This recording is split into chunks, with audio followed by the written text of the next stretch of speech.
Vamos abrir as nossas Bíblias na carta de Paulo aos Romanos, capítulo 1, a partir do verso 18. Diz assim o texto: Portanto, a ira de Deus é revelada dos céus contra toda a impiedade e injustiça dos homens que suprimem a verdade pela injustiça humana.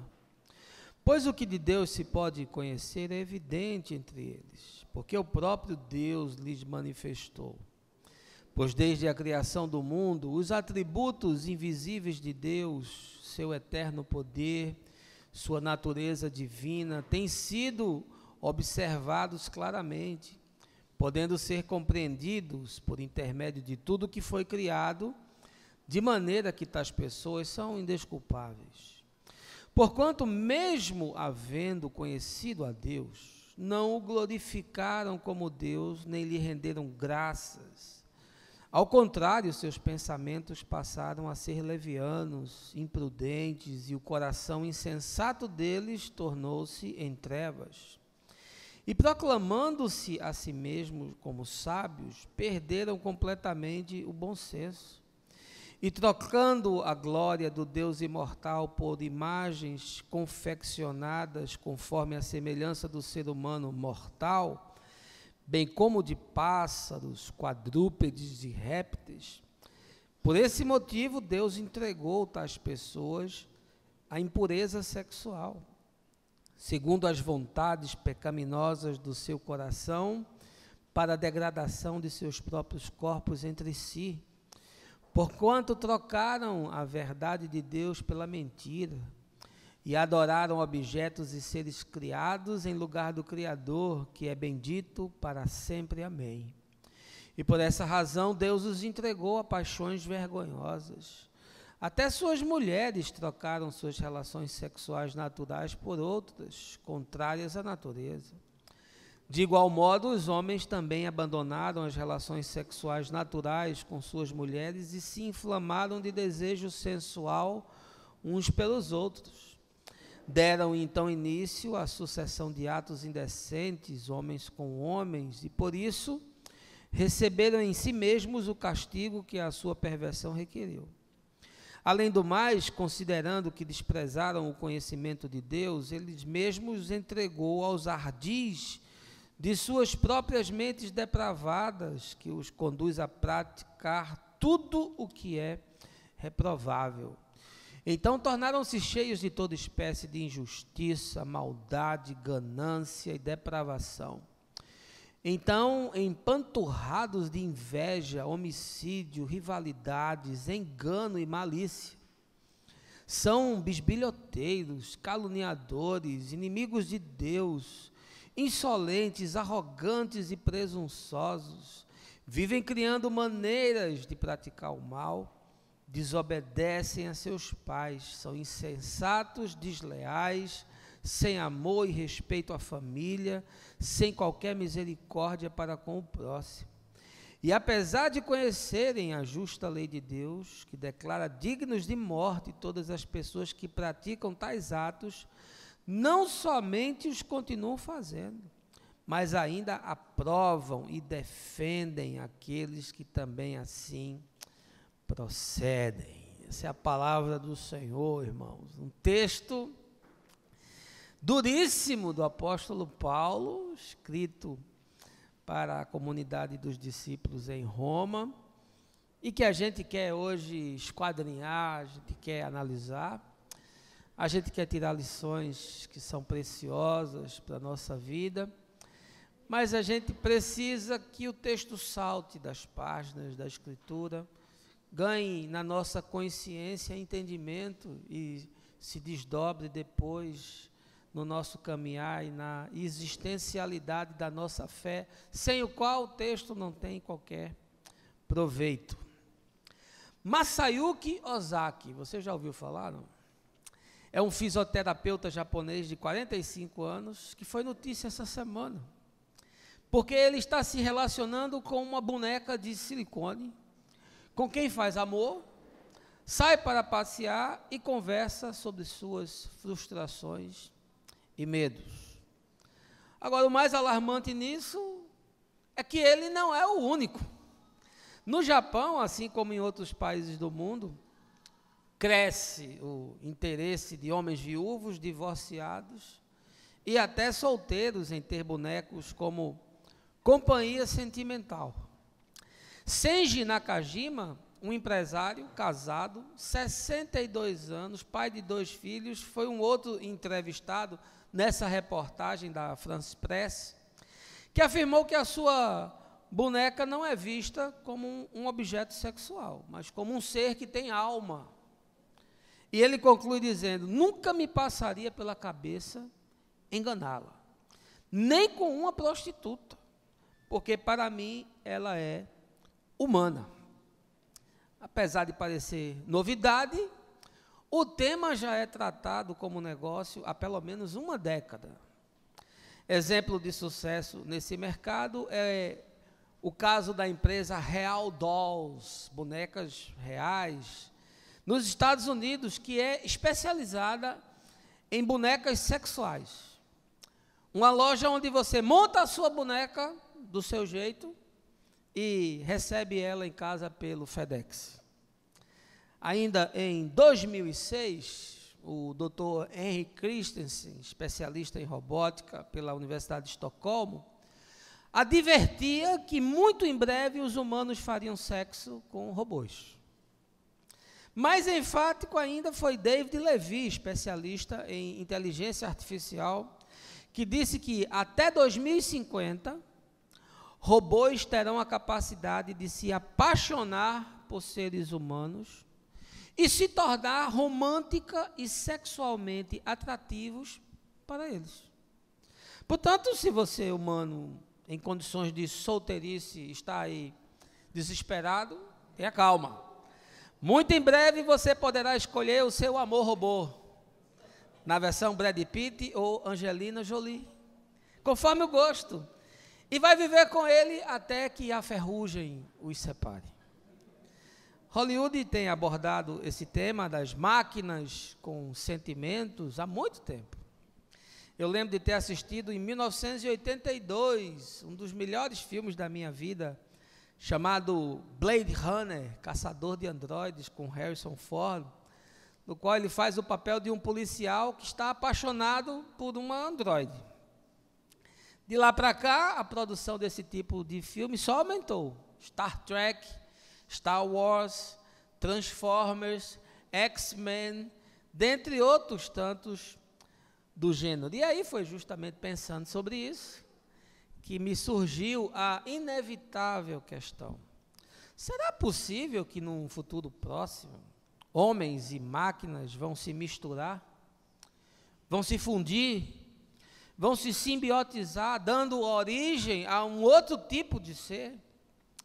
Na verdade, em 1960, foi que essa especulação surgiu de forma mais adensada. O cientista Manfred Klein usou o termo ciborgue, um ser dotado de partes orgânicas e cibernéticas, para se referir à possibilidade de se estabelecer uma conexão entre seres humanos e as máquinas, entrelaçar a mente com matéria, e isso abriria uma nova fronteira para a civilização. Hoje, quando a gente olha para as possibilidades da biomecânica, da engenharia genética e da inteligência artificial, a gente percebe que Klein foi muito assertivo nas suas considerações.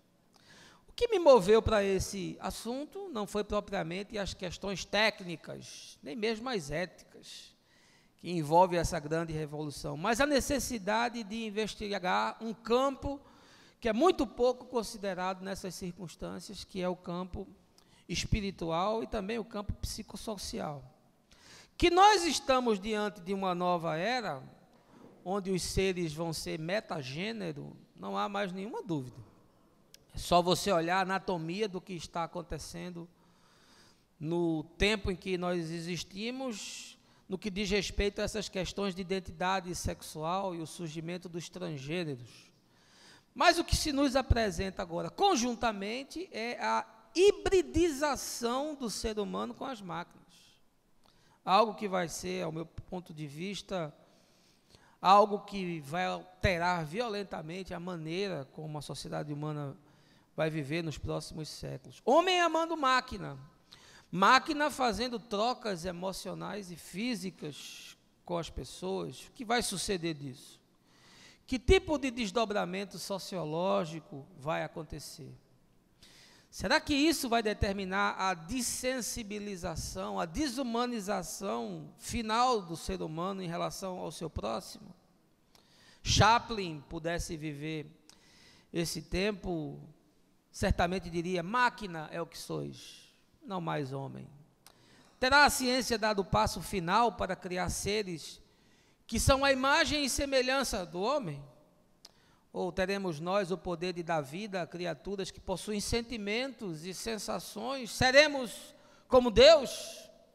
Será o fim da civilização como nós a conhecemos hoje, sobreposta, que será pelo despertar de uma nova era, a civilização dos híbridos e dos mutantes? Essa manhã eu queria analisar esse tema com você e perceber se as Escrituras nos apontam algum fenômeno correlato, porque cabe a gente identificar o processo, discernir quais são os impactos e, sobretudo, proteger mente e coração de tudo o que ainda virá. Mas eu não quero seguir sem antes lhe convidar a um momento de oração. Baixa aí a sua cabeça, feche os seus olhos. Senhor, nós vivemos nesse tempo alarmante, onde homens amam coisas e agora estão amando máquinas. Estão amando seres criados que não possuem sentimento nem sensações, que não são dotados de alma e que não possuem espírito. E, portanto, é mistério que a tua igreja pare para refletir sobre essas questões, analisando o mosaico da contemporaneidade, tudo o que sucede e nos assombra e nos assusta, para que nós estejamos cônscios de tudo que a tua palavra nos ensina, de tal maneira não nos desviarmos do teu caminho e não abraçarmos as coisas que se nos apresentam como normalidade, porque está ajustado a uma sociedade doente. Não é sinal de saúde, mas de profunda desincronia com a verdade. Dá-nos a tua paz essa manhã, alarga-nos mente e coração, no nome de Jesus, amém. Eu quero lhe chamar para você vir para a capital do Império Romano, para a cidade de Roma, e quero lhe colocar dentro da cena que Paulo nos revela, escrevendo da cidade de Corinto, aproximadamente entre 55 e 56 depois de Cristo. Ele já havia plantado igrejas em todo o Oriente e, portanto, agora estava desejoso de viajar para a capital do império, que ficava no Ocidente. De lá desejava ir para a Espanha para começar a evangelização do mundo ocidental. Nos dias que essa carta foi escrita, Roma era um império pujante, em plena expansão, já dominava a maior parte do mundo habitado, que ia desde a Inglaterra até as margens do Saara, e desde o Estreito de Gibraltar até Constantinopla e o rio Eufrates. E em 63 a.C., eles invadiram a Palestina e a tornaram mais uma de suas colônias. Mas o poderio de Roma não era apenas bélico. O império era o protagonista de todas as ações econômicas, exercia influência global, digamos assim, forjando a construção de uma sociedade que era baseada nos valores dos gregos. Roma era um lugar extraordinário, segundo os historiadores. Arquitetonicamente falando, era belíssima. Aliás, se você for hoje ainda na cidade, você se espanta com a riqueza dos prédios em mármore. Ali estavam comerciantes muito ricos, uma aristocracia opulenta, uma classe política dominante, e a cidade se destacava nas artes, na adoção da cultura helênica, na política, na filosofia, na advocacia. O nosso direito é herdeiro do direito romano, na medicina, nas religiões de mistério e na magia, na engenharia, na matemática, na agronomia, ou seja, ali existia um centro de fomento de conhecimento que se irradiava para todo o mundo. Até hoje, nós temos influências romanas desdobradas em muitos países, não só do Oriente, mas também do Ocidente.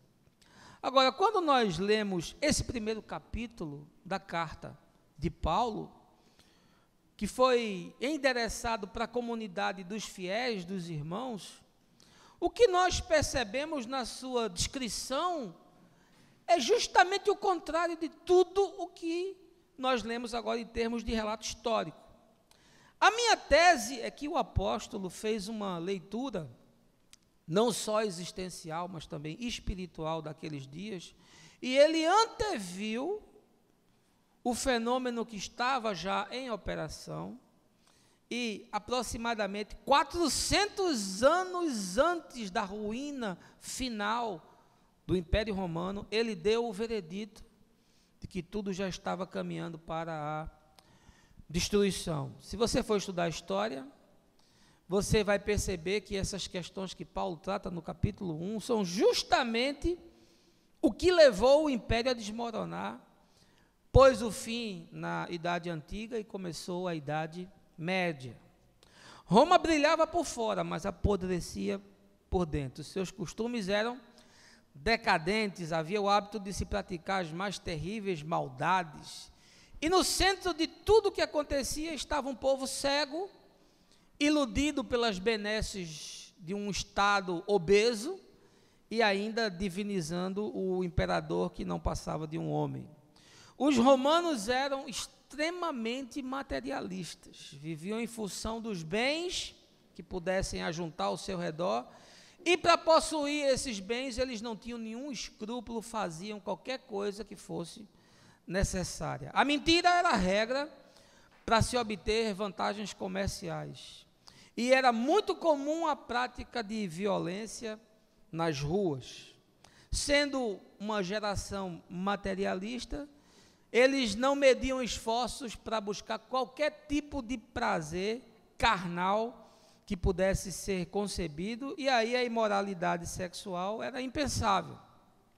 Orgias duravam até 5 dias, e com todo tipo de encontro humano, swing, incesto, pederastia, coisas impensáveis que faziam com que aquela roda de desejo, de satisfação não parasse.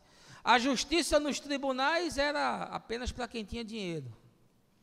Ninguém que precisasse de lei de verdade era assistido. Havia muita extorsão, havia suborno para garantir o direito das oligarquias familiares dominantes. Também era muito comum o suborno e a corrupção na política. Os senadores romanos eram conhecidos pela safadeza. Eu penso que Aécio, Eunício, Renan, essa moçada em Roma ia fazer um sucesso danado. No ambiente de tanta fartura, é comum se desenvolver uma mentalidade supérflua. Os romanos desprezavam os pobres, desprezavam os escravos, desprezavam os estrangeiros, não tinham nenhuma sensibilidade aos dramas humanos. E nas suas arenas, que ficaram famosas como o Coliseu, o povo sentia um apetite especial, um deleite de assistir gladiadores se destroçarem, membros serem arrancados, feras comerem pessoas, uma selvageria sem precedentes, num espetáculo que não era só apavorante, era bizarro.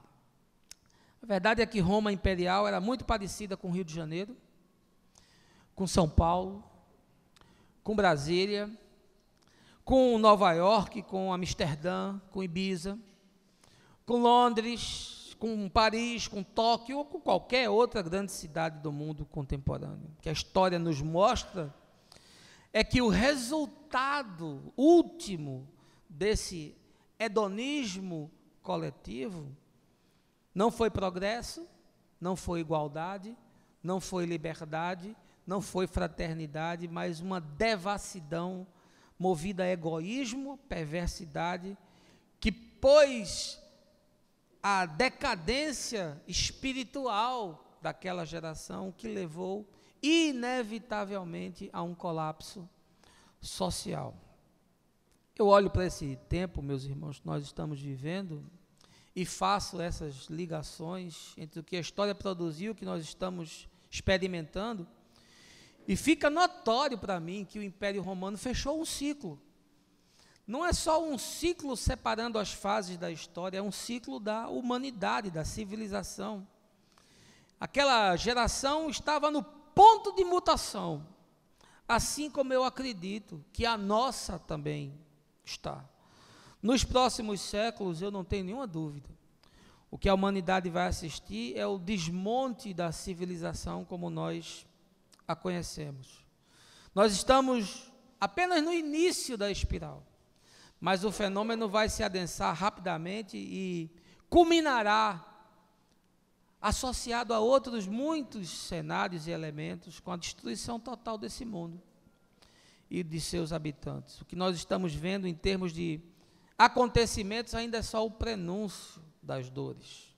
O fato é que o ser humano está manipulando a vida com experimentos como mapeamento do genoma, criação de cromossomos artificiais, clonagem de embriões. Bebês feitos em proveta já é coisa do passado. Também o fato do surgimento desses novos seres sociais.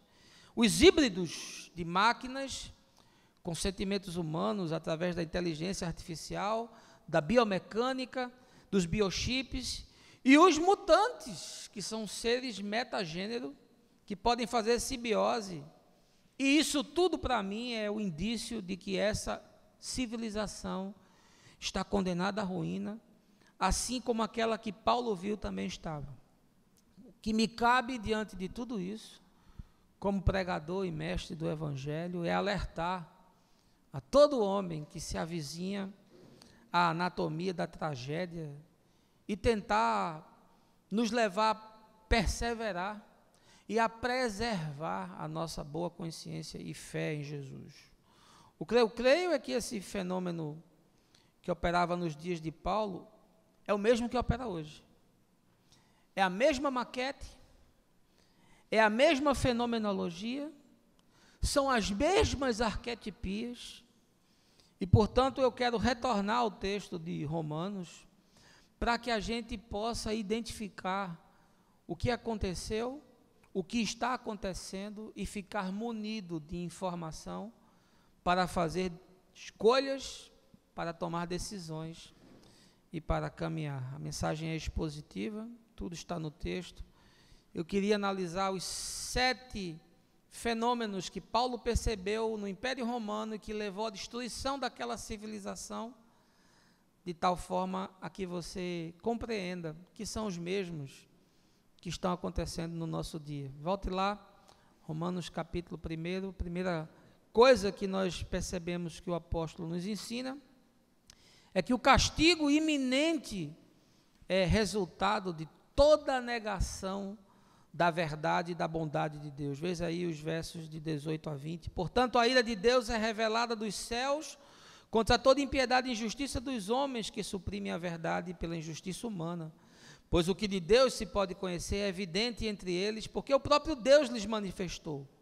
Pois desde a criação do mundo, os atributos invisíveis de Deus, seu eterno poder, sua natureza divina, têm sido observados claramente, podendo ser compreendidos por intermédio de tudo que foi criado, de maneira que tais pessoas são indesculpáveis. Paulo diz, olha, essa geração que aí está, não obstante já ter entendido a manifestação de Deus, pela sua própria criação e pelas coisas que estão reveladas, eles continuam sendo um povo pagão, que adora muitas divindades que não têm poder, que são apenas a reverberação daquilo que está no coração do homem, e eles estão desprezando toda a sabedoria.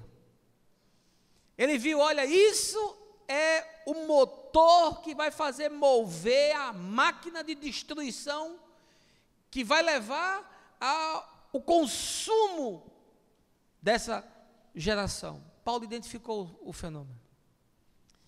As pessoas me perguntam, como é que pode um Deus existir e a gente ter fome na África, e a gente ter guerras, e a gente ter pestes, e a gente ter a exploração do homem pelo homem, e a gente ver tanta crueldade? É uma pergunta sem qualquer cabimento e sem qualquer fundamento, porque todas essas coisas são produto do homem contra o homem.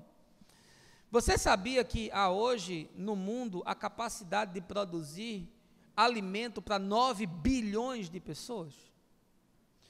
Nós somos um planeta com 7 bilhões de habitantes. E aí eu lhe pergunto, o fato de haver fome na África e crianças morrerem de desidratação é culpa de Deus? O fato do homem explorar o ser humano e empresas multinacionais e nacionais, nos dias de hoje, no século 21, usarem de artifícios de escravidão para a produção, para maximizar a luta, é culpa de Deus? O fato do planeta estar sendo destruído, a camada de ozônio está sendo arrebentada por causa de um presidente Trump que vai na reunião do G20 e se torna o único presidente entre todos que diz: eu não quero assinar esse acordo não, porque isso não é bom para o povo americano. É culpa de Deus, e ele é cristão. E se apresenta como um homem que ouve a Deus. O fato da gente estar destruindo os rios, contaminando o ar e provocando alterações climáticas do planeta é culpa de Deus. Paulo identificou que aquela geração tinha perdido completamente o entendimento e a razão, porque não queria discernir quem era Deus. E eles entraram numa espiral que vai se adensando até culminar na sua extinção. Deus tem se revelado, meus irmãos, de todas as formas possíveis, pela ciência inclusive, mostrando a complexidade do nosso organismo, que é uma coisa espetacular. O homem não poderia jamais produzir algo dessa envergadura. Deus se revela pela criação, Deus se revela pela natureza, Deus se revela pelas circunstâncias, mas o homem insiste em não querer enxergar. A destruição que nós já vimos na história, e a que nós vamos ver, e os nossos filhos conviverão com esse clima de morte, esse cheiro de cadáver, que cada vez mais vai se adensar, é a ação do homem contra o homem. A pior coisa que acontece é quando Deus nos entrega a nós mesmos. É quando Deus disse: faça-se a sua vontade e não a minha. Aí é o início do colapso e de que as situações vão caminhando inexoravelmente para o abismo. Segunda coisa que o apóstolo nos ensina é que a perda dos limites do humano e o surto obsessivo pelo poder produz destruição. Veja aí o verso 21. Porquanto, mesmo havendo conhecido a Deus, não o glorificaram como Deus, nem lhe renderam graças, ao contrário, seus pensamentos passaram a ser levianos, imprudentes, e o coração insensato deles tornou-se em trevas. Paulo olha para a opulência daquele império, olha para a grandeza daquelas construções, daqueles palácios, daqueles prédios públicos, daqueles aquedutos, daquelas saunas, daqueles edifícios, para o brilho daquela cidade, e diz: tudo isso é temporal, porque esse orgulho, essa vaidade, essa jactância é a matéria-prima da destruição. Os romanos achavam que eles eram invencíveis, assim como os egípcios, assim como os assírios, assim como os babilônicos, assim como os persas, assim como os gregos, e assim como o Império Americano, assim como o Império Alemão, assim como o Império Japonês, e tantos outros que sucumbiram na história por causa desse surto humano que perde o limite e que fica inebriado com essa sede de poder. No fundo, isso é um mecanismo psicológico que está enraizado no inconsciente coletivo da humanidade, que nada mais é do que a árvore do conhecimento do bem e do mal. Você conhece? Está lá em Gênesis. Sabe o que era aquilo? Era um surto de poder, era um surto narcisista, era a busca de quebrar todos os limites, era a necessidade de conhecer todos os mistérios, era a necessidade de ter todas as realizações sendo possíveis, era uma obsessão pelo controle, pelo domínio, pela imposição. Tudo está ali condensado no texto de Gênesis, ali está a maquete do fenômeno. E aquilo reverbera desde aquele tempo, ainda no jardim mítico do texto, e chega até os nossos dias, e chegará até o último dia. E Paulo identifica o fenômeno acontecendo em Roma, quando ele diz: eles não glorificaram a Deus como Deus, pelo contrário, passaram a ter pensamentos que geram trevas no coração. É esse surto. A mente em trevas não pode ver a luz, não pode ter revelação, não pode ser levada ao arrependimento, não pode enxergar com clareza, começa a conceber todo tipo de racionalidade, começa a construir a Torre de Babel, porque ele quer adentrar pelas fronteiras celestiais. Teve um que teve esse surto, e foi precipitado, e a sua natureza foi corrompida, e jamais se encontrou qualquer coisa de Deus, e ele foi entregue a toda perversão. O seu nome é Satanás. Ah, como o ser humano tem essa síndrome de Lúcifer, como ele gosta de poder, como ele gosta de controle, como ele gosta de romper limites, como ele tem essa obsessão pelas coisas impossíveis, como ele quer comer desse fruto do conhecimento do bem e do mal, como ele quer ir além da possibilidade, como ele imagina que a ciência pode criar o impensável. Ah, que tolice! Pudessem eles ver que estão construindo as suas próprias covas, dariam marcha ré e voltariam à simplicidade da vida. Terceiro lugar, que o apóstolo nos ensina, como fenomenologia que produz destruição numa civilização, é o esvaziamento da razão, que leva a mente a desejar a construção de ídolos. Veja aí o verso 22. E proclamando-se a si mesmo como sábios, perderam completamente o bom senso, e trocaram a glória do Deus imortal por imagens confeccionadas conforme a semelhança do ser humano mortal, bem como de pássaros, quadrúpedes e répteis. Aqui está uma geração que construiu os seus próprios deuses. Aqui está uma geração que não queria ser a semelhança de Deus, mas queria que os deuses fossem a semelhança dos homens. Isso já vinha de gerações e gerações atrás, ganha consistência maior no Império Grego, com a criação de todos aqueles mitos e daquele panteão de divindades que tinham características muito humanas. E os romanos copiam, fazem uma símile, reproduzem os mesmos deuses repaginados, só com outros nomes, mas eles eram vítimas do mesmo surto, do mesmo desejo narcisista. E Paulo diz: a construção desses ídolos destrói todo o bom senso. É o homem querendo criar para si os deuses que possam servi-lo, que possam viabilizar a vida, que possam desembaraçar os dias, que possam resolver problemas, que possam lutar contra as forças do mal. Tudo como uma construção humana. Ah, meus amigos, como a gente percebe isso até dentro da própria igreja, essa necessidade de se criar o super-homem, o homem que tem controle sobre todas as coisas e usa a divindade a seu favor e para realizar os seus serviços. Quando a gente percebe o que acontece na geração de Paulo, fica fácil a gente fazer a leitura do que está acontecendo no nosso tempo, porque esses ciborgues, esses robôs, nada mais são do que os ídolos desse tempo. Eles são os deuses da modernidade.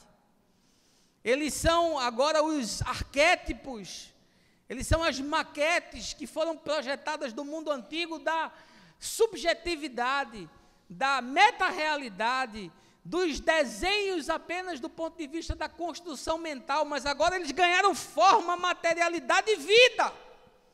a ponto de falarem e se relacionarem com seres humanos, a ponto de se simbiotizarem com os indivíduos, a ponto de terem sentimentos e sensações.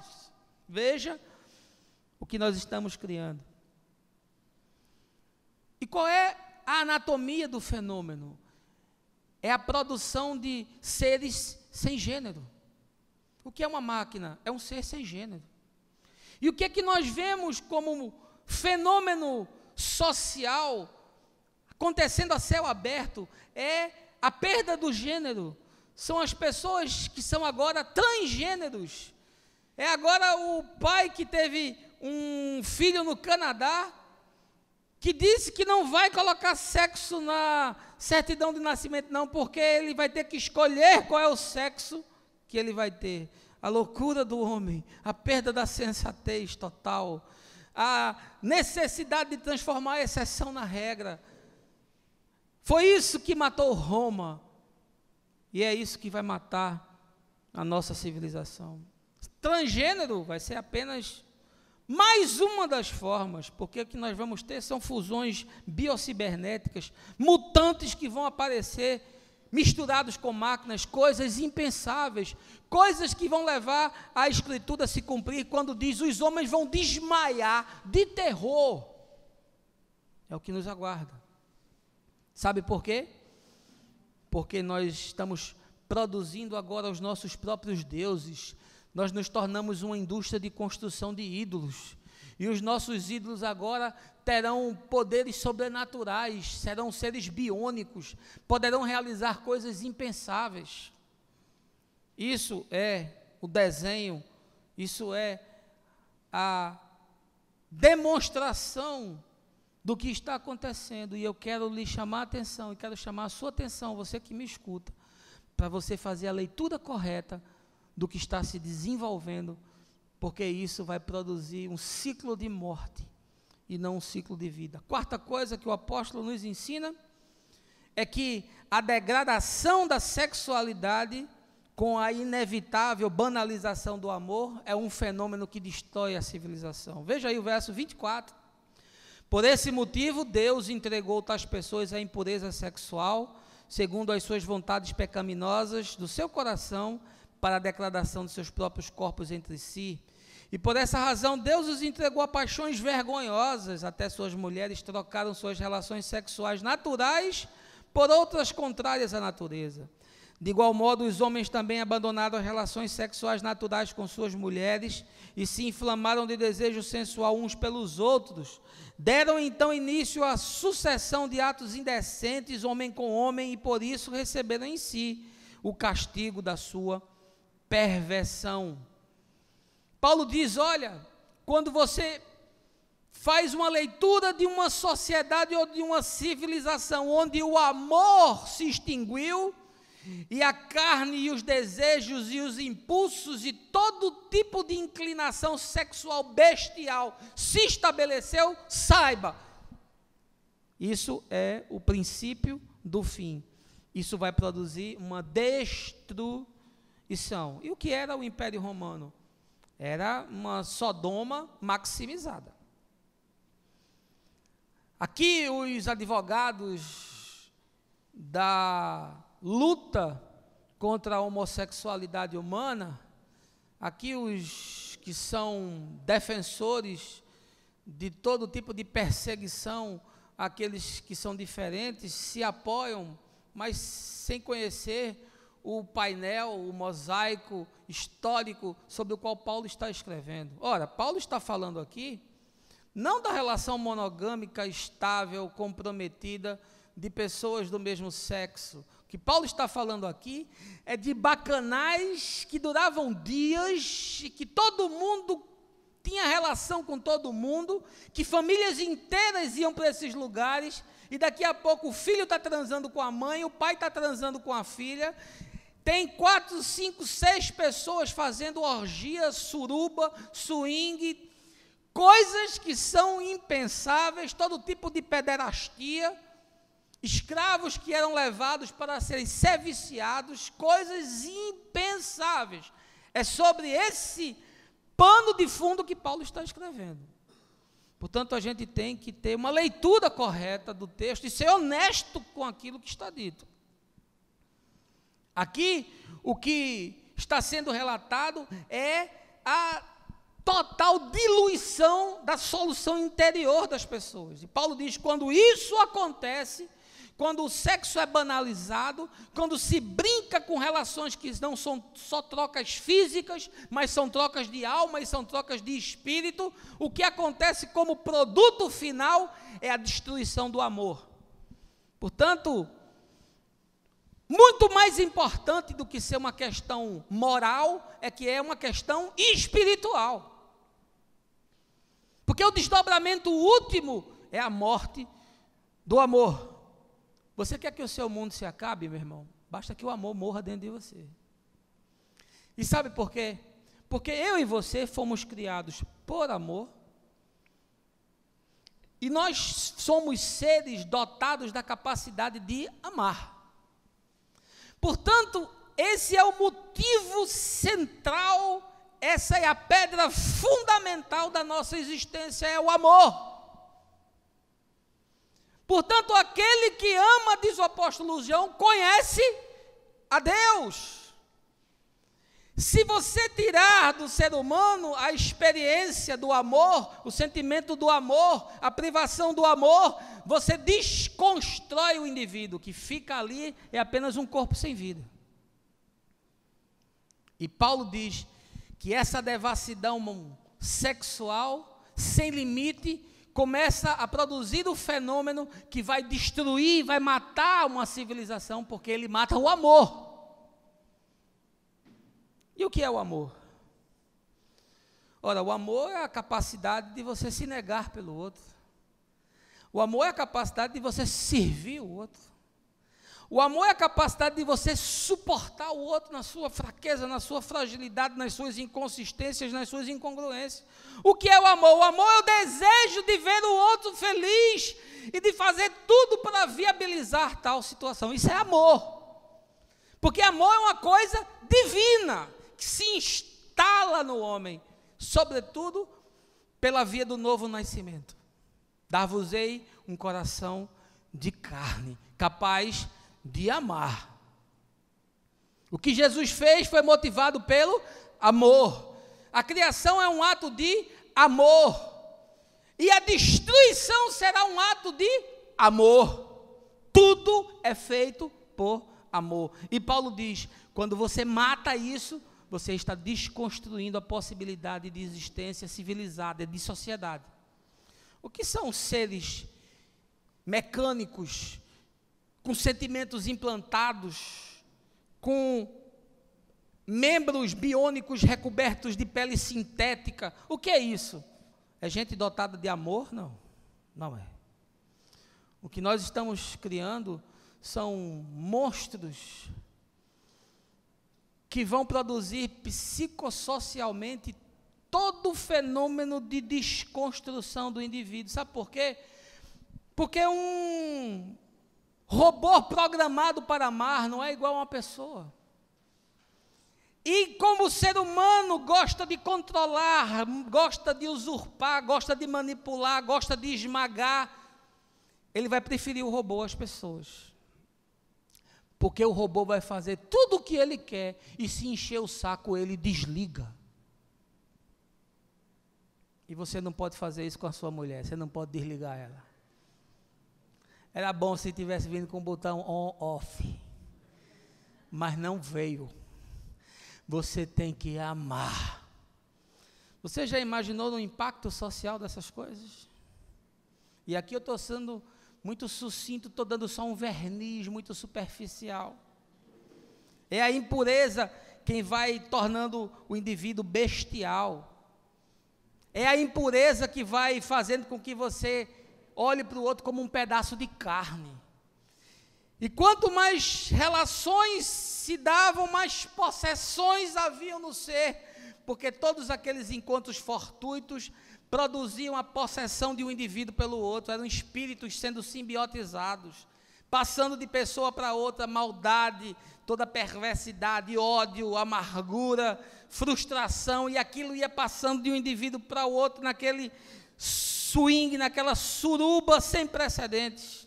E Paulo diz, isso provoca a desconstrução e a morte da civilização, porque mata o amor. Imagina, máquinas atendendo caprichos das pessoas. Imagina o que vai acontecer.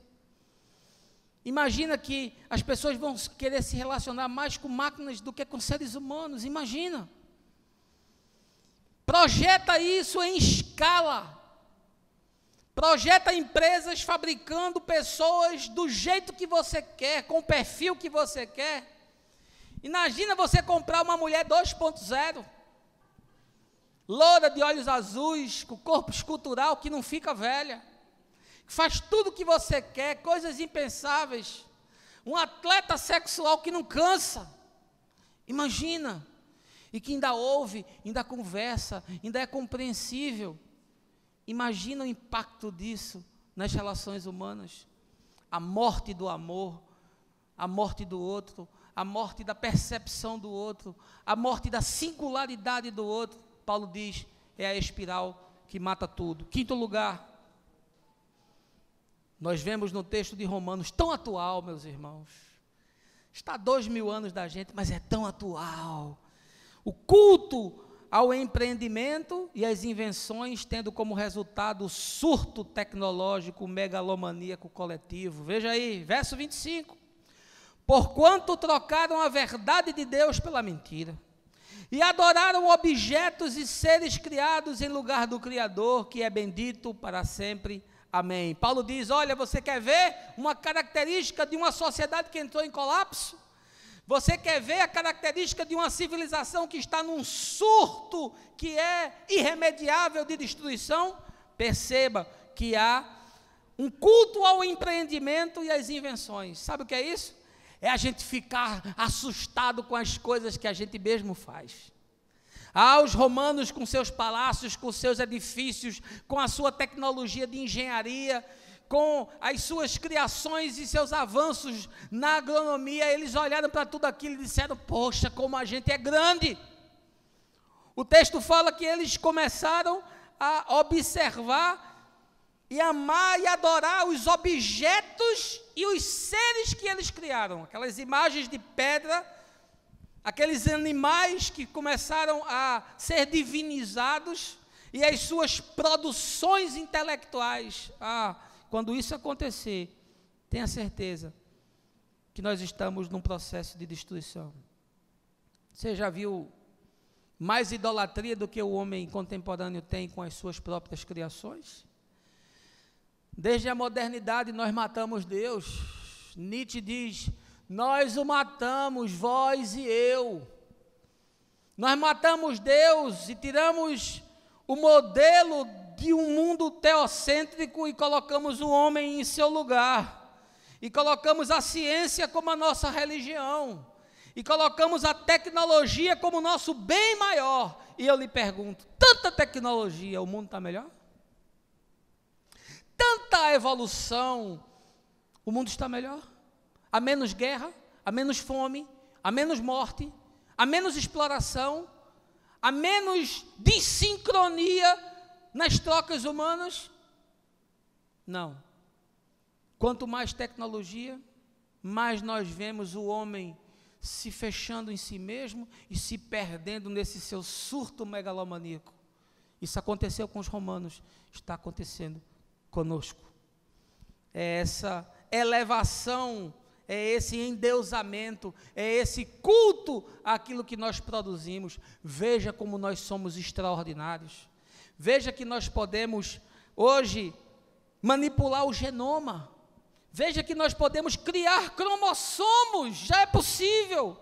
Veja que nós agora criamos células-tronco, fazemos órgãos, podemos fazer reposições, podemos criar membros biônicos e implantar nas pessoas. Nós já somos Deus. Quando isso se percebe numa sociedade ou numa civilização, é o sinal de que a destruição é iminente. A tecnologia hoje já permite que a genética altere tudo. Nós não temos ainda a pavimentação ética, mas o que vai acontecer daqui para frente, os seres que vão ser criados, os Frankensteins que vão surgir, são coisas impensáveis. E nós vamos olhar para essas bestas, e vamos cultuá-las e adorá-las como se elas fossem Deus, e vamos dizer: olha o que nós criamos, olha o que nós fizemos, olha o que nós produzimos, fala estátua de pedra. Romanos não puderam fazer com que seus deuses falassem, mas nós faremos com que os nossos de transistores e de silicone falem, pensem, sintam e hajam.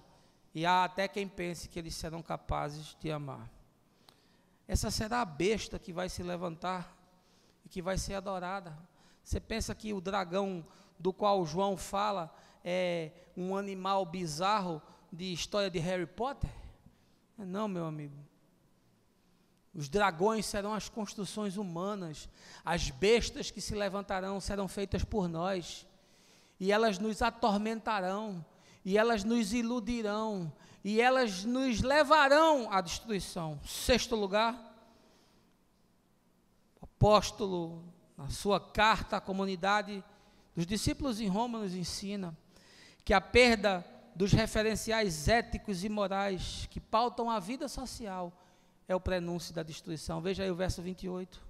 Além do mais, considerando que desprezaram o conhecimento de Deus, Ele mesmo os entregou aos ardis de suas próprias mentes depravadas, que os conduz a praticar tudo o que é reprovável. Paulo diz, olha, quando as referências são perdidas, e quando isso provoca permissividade, é uma liberação do tudo posso, é uma autorização para matar. Saiba, a destruição é iminente, porque já não há mais limite entre certo e entre errado. Já não há mais nada que faça com que o indivíduo se controle. As leis vão se tornando relativas. Aquele humorista Groucho Marx, americano, na década de 50, diz aquela frase famosa que eu utilizo com frequência: esses são os meus princípios. Se você não gostar deles, eu tenho outros. O que é que nós olhamos para os nossos dias? O que é que nós estamos vendo no Congresso Nacional? O que é que nós estamos vendo no Supremo Tribunal Federal? O que é que nós estamos vendo no Executivo Federal? O que é que nós estamos vendo na classe dominante empresarial? O que nós vemos como fenômeno social na nossa nação? Não é isso? Não é a perda de todas as referências? Não é o vale tudo? Não é o jogo do poder pelo poder? Não é a quebra de todas as regras? Não é a usurpação de todo o direito? Não é a manipulação de toda a justiça? Não é o cerceamento de toda a possibilidade de se encontrar a verdade? Não é isso. É o mesmo fenômeno, só que repaginado para os nossos dias. Esses fluxos de maldade, eles acompanham a história humana. Fluxos e refluxos. A gente vê sociedades que foram mais perversas, mais desumanas, que foram mais entregues à volúpia, que perderam os seus referenciais, e depois parece que há um recrudescimento, vem uma outra civilização com valores cásticos, com um inconsciente coletivo herdando valores de civilizações passadas. Portanto, há avanços e há retrocessos, há fluxos e há refluxos. A gente vê sociedades mais permissivas e mais ortodoxas, mas o que está se desenhando agora é uma coisa que já não tem mais freio. Não é mais fluxo e refluxo, agora é só fluxo.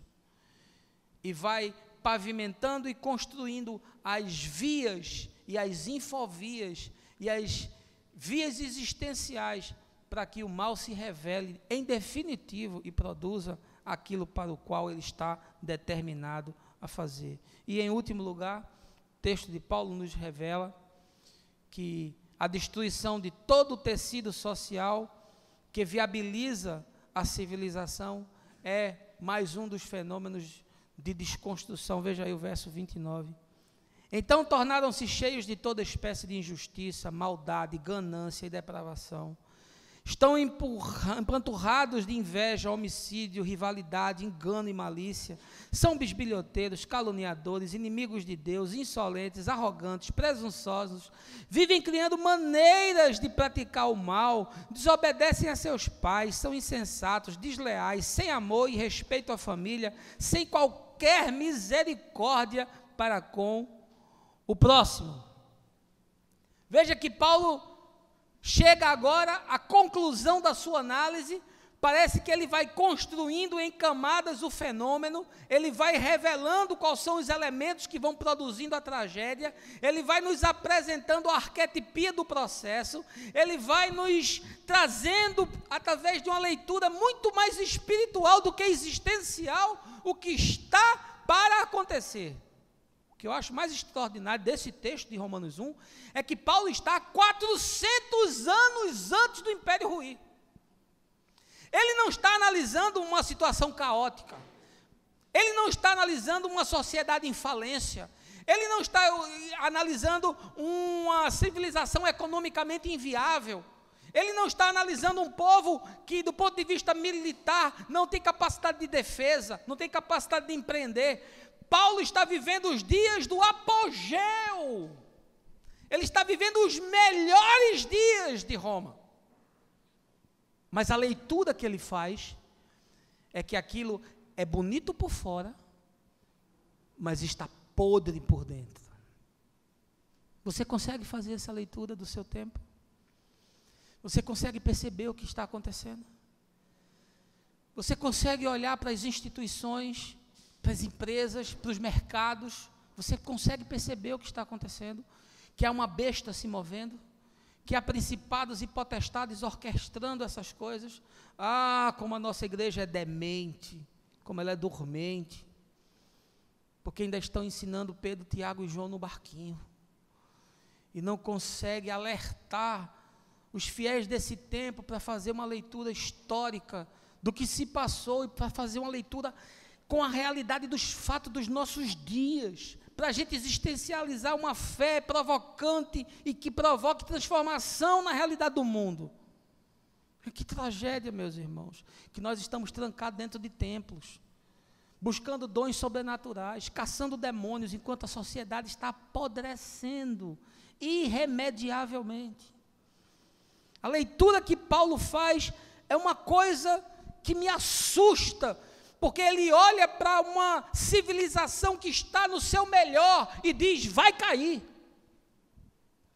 É Jesus olhando para aquele templo de Jerusalém, para aquela engrenagem perversa religiosa, para aquele aparato estatal espiritual, para aquele lugar de sacrifícios, de purgações, de catecismo da alma, de cerceamento de toda possibilidade de liberdade do ser, de exigências comportamentais e ascéticas. Jesus disse, vai cair. Você imagina o que são os membros do Sinédrio diante disso?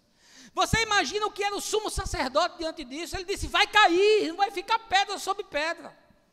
Vocês estão extasiados com essa construção nababesca? Vai cair. É a mesma leitura de Paulo, vai cair. É a mesma leitura de João. No Apocalipse, o que é que ele diz de Babilônia? Vai cair. E é o que eu estou dizendo a você essa manhã. No nome de Jesus, como um profeta da igreja, esse império que aí está vai cair. Essa civilização vai cair. Porque seja Deus verdadeiro e seja todo homem mentiroso. Porque tem trocado a glória de Deus pela glória do homem. Vai cair. É um fenômeno que Paulo percebe, que já estava enraizado nas práticas existenciais. O câncer metástico, ele diz, agora os homens se perverteram por completo. Ele começa a fazer uma descrição de todo tipo de desconstrução ética, moral, social, a dessensibilização com relação ao outro, a imponência, a jactância, a arrogância, o surto hedonista, o culto à carne. Ele começa a dizer, agora é irreversível.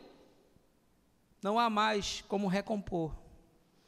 Por quê? Porque só o Evangelho é capaz de restaurar essa matriz de valores. É só o Evangelho. Não há nada que possa reconduzir o homem a experimentar uma sociedade viável, que é a sociedade do reino de Deus, que não seja pela via do Evangelho. Pena que a igreja não entende isso. A igreja não entende que é seu papel implantar essa sociedade. A igreja não entende que é seu papel viver essa sociedade. Porque se ela compreendesse isso, ela seria protagonista, ela seria buscada, ela seria consultada, ela seria importante, ela seria viabilizadora do projeto humano, porque ela tem a palavra de Deus, porque ela tem a mente de Cristo, porque ela tem o Espírito Santo, deveria ser protagonista. Mas nós somos sinônimos de quê? Nós somos sinônimos de idiotice, nós somos sinônimos de burrice, nós somos sinônimo de atraso, nós somos sinônimo de bestialidade, nós somos sinônimo de ignorância, ou não somos? Nós somos protagonistas? Não. Na Renascença e no Iluminismo, o protestantismo teve uma influência, teve uma importância, mas hoje, qual é o protagonismo da igreja nesses dias? A igreja é só um poço de escândalo. Essa semana estava aí os padres no Vaticano fazendo orgia. E a polícia entrou e prendeu todo mundo porque estava lá misturado com droga, com tudo. A maior bacanal a céu aberto dos padres do Vaticano. Alguns, inclusive, que são assessores de Francisco. E o pobrezinho do Francisco, coitado, não tem como fazer nada, porque é só uma marionete jogando naquele circo. É isso o que a igreja se tornou. Nós estamos vivendo esse tempo, assim como os romanos viveram o seu. E assim como eles não perceberam a destruição iminente, nós também não estamos percebendo. Uma outra civilização no mundo antigo viveu esse mesmo fenômeno. Sabe qual foi? A civilização de Noé. E enfrentou o mesmo processo de desconstrução e de destruição. Não tenho tempo para abordar isso hoje, mas é a mesma fenomenologia. E tantas outras que foram destruídas viveram o mesmo processo.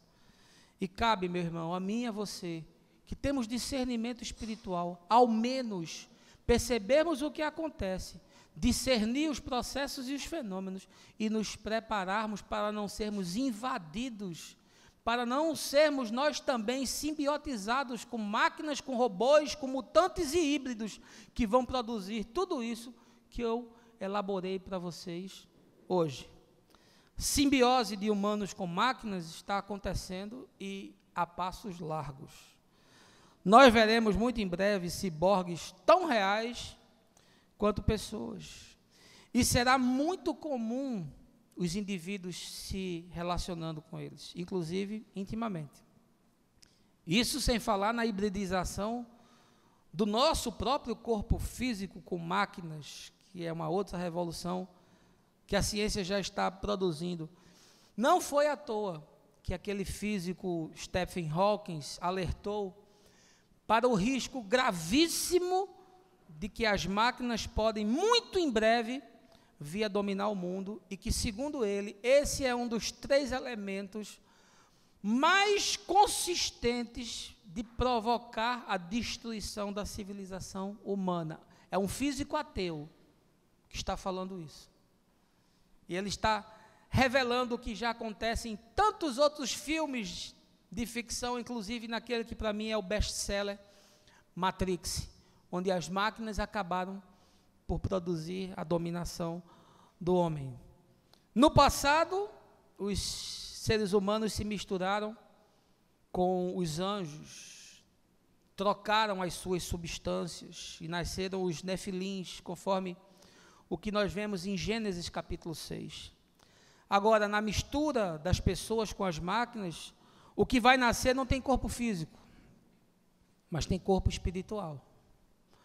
Eu não tenho nenhuma dúvida de que os demônios vão se locupletar dessa situação para criarem todo tipo de vício psicológico, de desafeição, de dessensibilização, de desidratação emocional, pessoas cada vez mais inafetivas e distantes da sua humanidade original.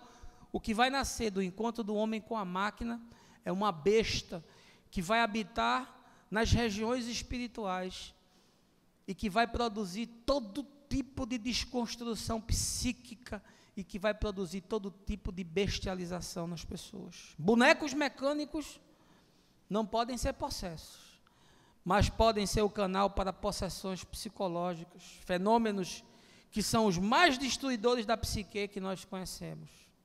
Não à toa Jesus afirmou sobre a geração que ia viver os últimos dias: o amor esfriará de quase todos.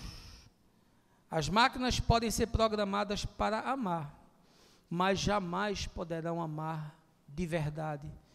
É um amor gelado. A próxima geração vai lidar com essas monstrificações. E aqui eu deixo a minha pergunta final. A igreja está preparada para lidar com isso? A igreja que não consegue lidar com o gay, com o transexual, vai conseguir lidar com seres metagênero, com ciborgues animados, com indivíduos híbridos e comutantes? A igreja está preparada para lidar com isso? Você está preparado para lidar com isso? Os seus filhos estão preparados para lidar com isso? Fica a pergunta, com o desejo de que você tenha um bom final de semana, que você aproveite esse tempo com as pessoas que você ama, que você gosta, que você usufrua da paz do Senhor nesses dias, e que essa palavra produza em você a possibilidade da análise, da reflexão, da autodeterminação para o bem e para a verdade, no nome de Jesus. Amém.